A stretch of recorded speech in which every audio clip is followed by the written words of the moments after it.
నమస్తే. నేను మీ Gopi. Welcome back to our channel. ఈరోజు మనతో వచ్చరికి పొలిటికల్ అనలిస్ట్ చిట్టిబాబు గారు ఉన్నారు. సార్ నమస్తే సార్. నమస్తే. సార్ గత కొద్ది రోజులుగా జగన్మోహన్ రెడ్డి ఆంధ్రప్రదేశ్ రాష్ట్ర ప్రజలకైతే కనిపించట్లేదంట. ఆయన ఇక్కడ బెంగళూరు మళ్ళీ పారిపోయారు.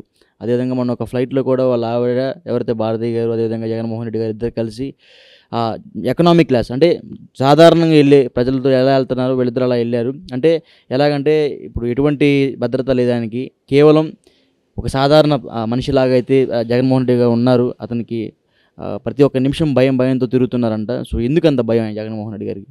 ఎందుకంటే చంద్రబాబు భయమే. చంద్రబాబు ఇప్పుడు అంతా జరుగుతుంది ఏంటి? ఆంధ్ర రాష్ట్ర ఎన్నికలైనాక రషీద్ మర్డర్ ఏంటి? మంచి పాలన జరుగుతుందని చెప్తున్నారు. రషీద్ మర్డర్ మంచి పాలన. మొన్న ఎమ్మెల్యే అతని మీద దాడి పాలన. ఇంటి మీదకి వెళ్ళి రాళ్ళు ఇంట్లోకి వెళ్ళి ఆడాలని నెల్లూరులో ఆడాలని మాకు ఓటు వేయలేదని లాగి ఆడాలని కొట్టడం పాలన. ఏ కక్షసాది పాలన జరుగుతుంది. రెడ్ బుక్ పాలన జరుగుతుంది. ఇంకేం జరుగుతుంది? ఏమి జరగట్లేదు. మీరు మీడియానేమో ఏం చేస్తున్నారో ఎవరికి ఏమి వంత పడుతున్నారో తెలియట్లా. హామీలు ఏమైనాయి? సూపర్ 6 అన్నారు. ఈ త్వరలో ప్రవేశపెడతామని చెప్తున్నారు. అది ఎన్నికలప్పుడు అది చెప్పారు. మీకు మెమరీ లేదా? జగన్మోహన్ రెడ్డి గారు డబ్బులు మొత్తం అయిపోయి కొట్టారని చెప్తున్నారు. మీకు మెమరీ లేదా? ఆ డబ్బులు లేవని ఎన్నికలప్పుడు మాట్లాడారు కదా. ఎన్నికలప్పుడు మాట్లాడేటప్పుడు బుద్ధి జ్ఞానం లేదా? మీరే నోట్లో వేలు పెట్టి ఇప్పుడే రాజకీయాలకు ఎంటర్ అయినారా? 40 ఏళ్ళ అనుభవం, 14 ఏళ్ళ సీఎం ఉంది కదా. మీకు తెలీదా? ఆ రోజు డబ్బులు లేవని మీరే అన్నారు కదా. అప్పులు చేశారని. మరి అప్పుడు ఎలా చెప్పారు? నోటికి నరంలో నాలిక నరం లేదు కనుక నోటికి వచ్చేట్టు వాగారు. అడ్డదిడ్డంగా చెప్పారు. నీకు ఇంట్లో ఎంతమంది ఉంటే అంతమంది కానీ 15 ఏ తమ్ముళ్ళు అని పిచ్చివాగుళ్ళు గాలివాగుళ్ళు వాగి ప్రజలు నమ్మించి ఇవాళ భయం వేస్తుంది అంటే సిగ్గు సెర ఉండదు. ఆ మాట అంటానికి ఒక సీఎంగా నువ్వు భయం వేస్తుందంటే ఖజానా మొత్తం పూర్తిగా ఖాళీ అయిపోయిందంట. ఇవాళ తెలుసా నీకు?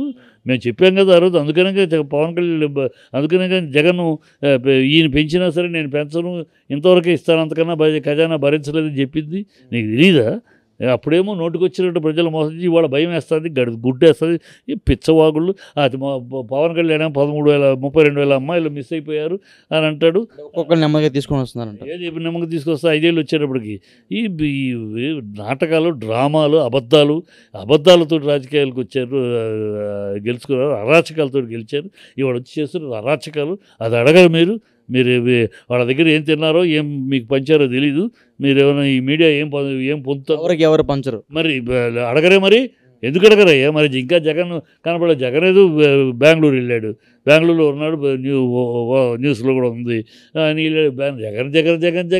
జగన్ ఏమో జగన్ పట్టుకుని ఎలాడుతూ రాజకీయాలు ఎన్నాళ్ళు చేస్తారయ్యా? జగన్ ఓడిపోయాడు, తన పని తను చూసుకుంటున్నాడు.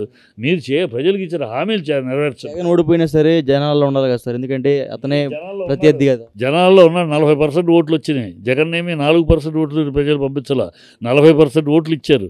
జనాల్లో ఉన్నాడు. మీకు మళ్ళీ రోజు వెళ్ళి ఏదో సొల్లు వాగుతూ ఉండాలా? మీకు అలవాటు. మేము మీడియా పెట్టుకుని ఏదో ఒకటి వాగుతూ ఉంటారు. దానికోసం జగన్ పేరు వాడుకుంటూ ఉంటారు. జగన్ జపం ప్రజలు జపం చేయమనండి. అడగండి ప్రజలు జపం ఏం చేస్తున్నారు, ప్రజలకు ఇచ్చిన హామీలు ఏం చేస్తున్నారు. మీరు సంపద సృష్టిస్తా అన్నారు. మరి సంపద సృష్టిస్తానని చంద్రబాబు నాయుడు గారు గవర్నమెంట్ సెక్యూరిటీస్ తాకట్టు పెట్టి 7,000 కోట్లు ఎందుకు తెచ్చుకున్నారు? మళ్ళీ పోర్టుల నాట్లు తాకట్టు 10,000 కోట్లకి ఎందుకు పెట్టారు? అప్పులు తీసుకురావటమే సంపద సృష్టిస్తామా? మీరు సంపద సృష్టిస్తానని కదా మీటింగ్లో మాట్లాడారు. నాకు తెలుసు సంపద సృష్టించడం అని. ఇదేనా సంపద? ఆయన అప్పులు తీసుకొస్తేనేమో అప్పుల రాష్ట్రం చేశారంటే, మీరు అప్పులు తీసుకొస్తే అప్పుల రాష్ట్రం అవుదా? ఆయన సంక్షేమ పథకాలు చేస్తే శ్రీలంక అవుద్ది. మీరు అంతకన్నా రెట్టింపు. ఆయన 67,000 కోట్లు 67,000 కోట్లు ఆయన చేస్తుంది. మీరు 1,70,000 కోట్లు మీరు చేస్తున్నారు. అది శ్రీలంక అవ్వదా?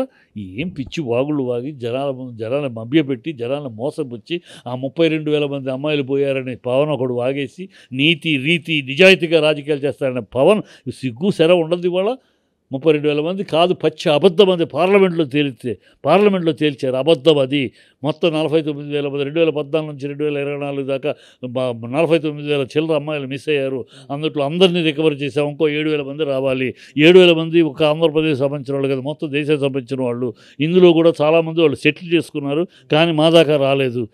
32,000 మంది పచ్చి అబద్ధం, పచ్చి పుకారు, ఎన్నికల కోసం వాడుకున్న మాట అని చెప్పి పార్లమెంట్లో తేలిస్తే దానికి క్షమాపణ చెప్పొద్దు పవన్ కళ్యాణ్. నేను తప్పు, నాకు ఎవడో ఆఫీసర్ చెప్పిన దౌర్భాగ్య మాట విని నమ్మి నేను చెప్పాను అని క్షమాపణ చెప్పాలా ప్రజల ముందు. ఎవరితో చెప్పుతో కొడతాను, ఎవరితో ఆ చెప్పుతో తను కొట్టుకుని ప్రజలకు క్షమాపణ చెప్పాలి. నేను అబద్ధం చెప్పాను, నీతిగా రీతిగా. ఆయన అబద్ధం చెప్పలేదు, ఎవరో ఒక ఆఫీసర్ చెప్తే చెప్పారంట. ఆఫీసర్ చెప్పినా నెలది. ఇప్పుడు ఏదో అబద్ధం చెప్పి ఆఫీసర్ చెప్తే నమ్మేస్తావా?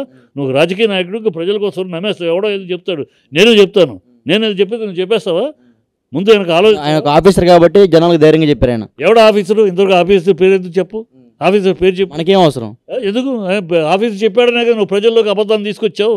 ఆ ఆఫీసర్ కూడా చెప్పు. మరి ఆఫీసర్ చెప్తే ఆఫీసర్ తెలుస్తారు కదా. సీఎం చెప్తారు. సీఎం నువ్వు చెప్పాలి. నువ్వు కదా సీఎం చెప్తారు సార్. నీకే కదా సీఎం చెప్పావు, ప్రజలకు చెప్పు. నువ్వు అప్పుడేమో సీఎంకి చెప్పావు ఈ విషయం, ప్రజలకు కదా చెప్పావు. 32 మిస్ అయిపోయారు. ప్రజల మధ్యలో నుంచి సీఎం చెప్పారు ఆ రోజు. ప్రజలు సీఎం పక్కనే ఉన్నాయని చెప్పలా, నువ్వు తనే చెప్పేశాడు. నాకు ఒక ఆఫీసర్ చెప్తాను మీటింగ్లోనే. అప్పుడు చెప్పేటప్పుడేమో ఇప్పుడు ఆయన ఒక బహిరంగ రాలేదు, సీఎంకి ఆ విషయం అందేలాగా. మీరు ఇంకా సమర్థించి మాట్లాడకండి అయ్యా. నిజాయితీ జర్నలిజం చేస్తే చెయ్యండి, లేకపోతే మూసుకుని జాలరా కొట్టండి, తాళం భజన గ్రూప్లో చేరండి. నిజాయితీగా ఉంటే అడగండి. 10 మంది ముందు, 100,000 మంది ముందు నేను చెప్పావు పవన్ కళ్యాణ్, ఆ మాటకి ఏంటి చెప్పు, దానికి సమాధానం చెప్పని అడగాలి. పార్లమెంట్లో అది అబద్ధం అని చెప్పారే, ఎన్నికల కోసం వాడిన ప్రక్రియ అని చెప్పారే, దానికి ఏంటి మీ సమాధానం చెప్పని అడగండి అయ్యా. దమ్ముంటే అడగండి అయ్యా. ఊనే ఎందుకు ఈ భజన కార్యక్రమాలు రాజకీయ జర్నలిజం చేస్తారు? మీరు భజన చేస్తారు ఎందుకు? భజన చేయకండి, నిజాయితీగా అడగండి. దమ్ముంటే నిజాయితీగా వెళ్ళి అయితే మూసుకుని కూర్చోడు. ఊరే ఎందుకు భజన, పవన తాళం డప్పు డోళ్ళు లాగా ఎందుకు పనిచేస్తారు రాజకీయాలు?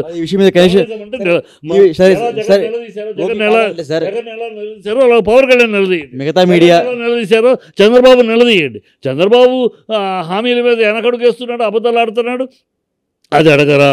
పవన్ కళ్యాణ్ 32,000 మంది అమ్మాయి, అది అడగరా?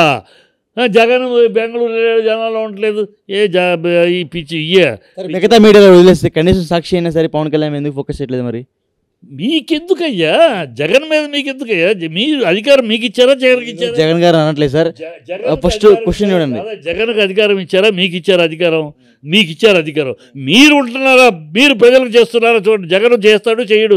జగన్ ఓడిచారు, ఉన్నాడు, అతను ప్రజల్లో ఉంటాడు.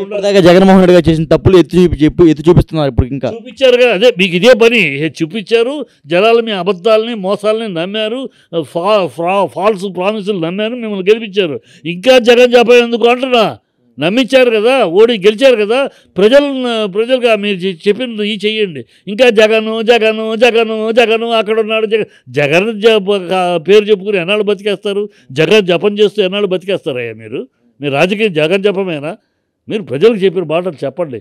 3 నెలలు అవుతుంది ఇప్పటికేంటి? అప్పులు తీసుకొచ్చారు. అమరావతి సంగతి ఏంటి? స్పెషల్ స్టేటస్ సంగతి ఏంటి? అమరావతికి ఆ సంగతి నడుస్తూనే ఉంది సార్. ఏమి నడుస్తుంది? ఏమి లేదు. అబద్ధాలు 15,000 కోట్లు వచ్చినాయి అని పిచ్చి అబద్ధాలు ఆడతారు. అమరావతి అక్కడ పనులు వేగవంతంగా జరిగిపోతున్నాయి, జరుగుతుంది. ఊరిని ఈ పడికట్టు పదాలు మాట్లాడి ఏం జరుగుతుంది? 15,000 కోట్లు వచ్చినాయి అని ఎక్కడొచ్చినాయా? 15,000 కోట్లు గ్రాంట్. అది గ్రాంట్ అయితే వచ్చినట్టు చెప్పాలయ్యా, అది లోన్ ఫెసిలిటీ.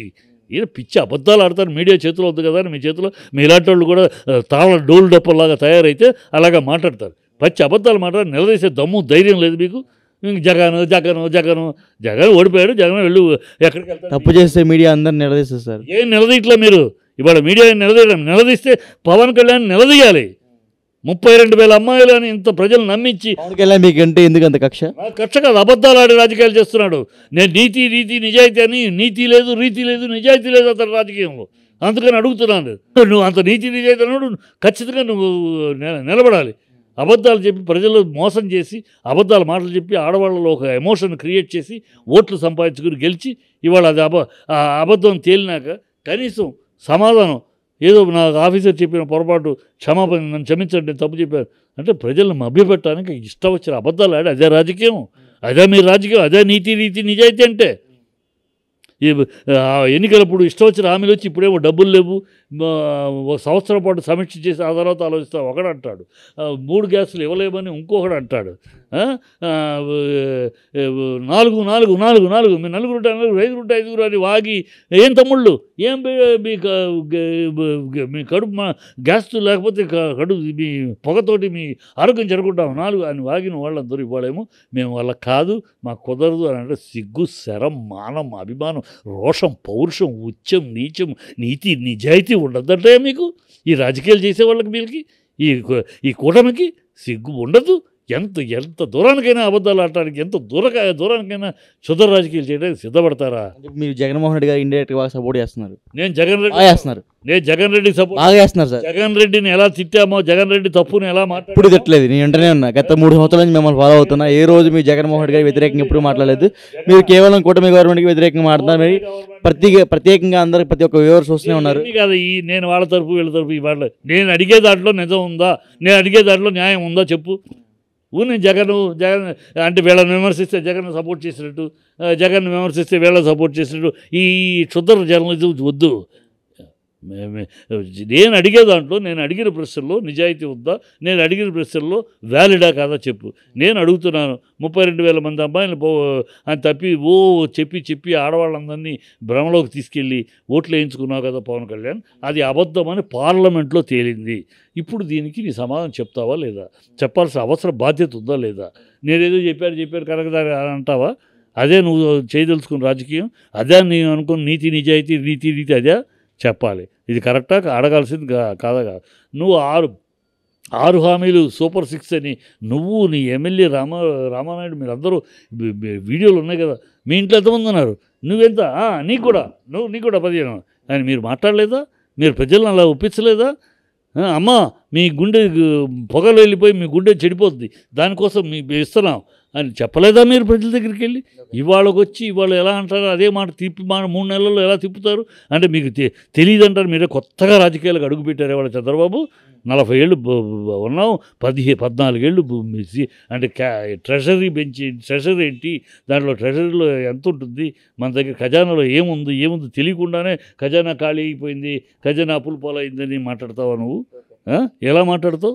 100 కోట్లు ఇవాళ ఖజానా కాదు. నేను అడిగారు కూడా అప్పుడు, ఏమండి ఇప్పుడే మీరు ఖాళీ అయింది ఏమి అప్పుల్లో ఉందంటారు, మీరు సంపద సృష్టిస్తాను, నో సంపద ఎట్లా సృష్టించాలో నాకు తెలుసు, నేను సృష్టిస్తాను అని ఏం చెప్పావు? ఏం సృష్టిస్తున్నావా నువ్వు? 7,000 కోట్లు గవర్నమెంట్ సెక్యూరిటీని పెట్టి అప్పు తెస్తావా?